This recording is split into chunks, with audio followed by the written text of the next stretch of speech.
درباره انتگراسیون و اتفاق ده آداری ده اندام فرمانداری گشتی یا حزب سوریه دموکراتیک سیپان همو نرخانن کر سیپان همو دبیجه انتگراسیون کو ام دزانن انتگراسیون دموکراتیک و دنابر همو پیکاتن سوریه ده پیکوره لی حکومت وگوهیز نه خودی هشمندیه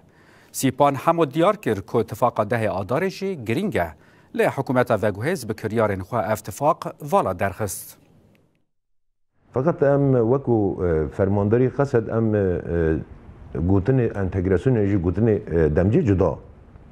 فهم دکن وک ایدم فهم دکن امو سال نانر لگور تیگشتن ما هری انتگراسیون باش انتگراسیون دموکراتیکه او انتگراسیون لسر اساس ایراده گلات شد به و به لدردور هشمندی آزاد کمد به فقط تجربه که ما ای امترا در باز بنیاجی وقتی او گوتنا کتی روجوا ما اول سرت آخفتن به شوازن این جدات تیگرتن آنگو لشامه او چه بیه اشته دولت چه بیه گره که هر کس بچه بکه نو و دولت ده روش وی رنگی تونم تاکز بکم یعنی وقت فرمانداری قصد ام دمجه آنجی انتگراسیونه بگو منتنش بونا خاله نانرن انتگراسیون دموکراتیک ادنابری همو پیکاتین سوریه دوت پیکته اوه آنگو باکور جلات سوریه آنجی کرد دمجی که بخواستن بدن پیشخستن همان تشت دبیکش بو جواکی دیترش سوری جی در بازدار به آن دبیش بو درزیا جی وصابه دبیش بو علوی جی وصابه دبیش بونا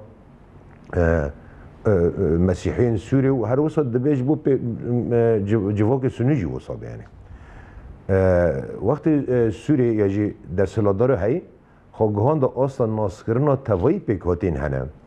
و ناسکرنا ایراد توایی پیکاتین سوری هنه و شوی مرد دکاره بجه که والله احتمال دمجی که دموکراتیک یا جی به ایراده و لسر اساس بریار گلان پیکواری مرد کاری بحثی بگه اما حالی حاضر روشی که بیاوی و تو نه ایراسی ام نابینن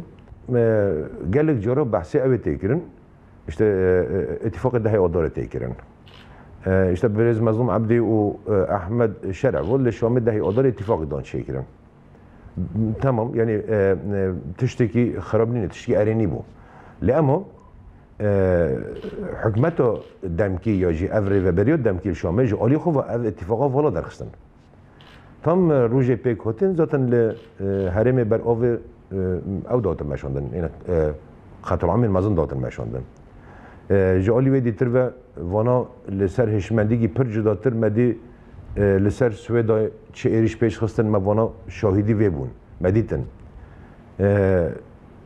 بدن بخود ناف خدا اوک چیکرن یعنی یاساک چیکرن رش نویسی که یاسا دان چیکرن شخواب تنه دان چیکرن تا که کسی دان چیکرن گروهی که تنگ بودن شکرن قط عالی سوری داشتی نخستن نافده و امجی قط تنبون حکومتی که دان دم کی دان آوا کردن دیساجی کسی که تنبون تنه بخودان آوا کردن دان شکرن هر آنها بحث هل بجارتنی که اوید کن پارلمانتری کن بخار راگاندن گوتن باکور رجالات سوری و سوئد تیتونن یعنی بخار راگاندن گوتن تیتونه دو به شوازی که خوازایی یعنی عالی شامه او اتفاقا والا درست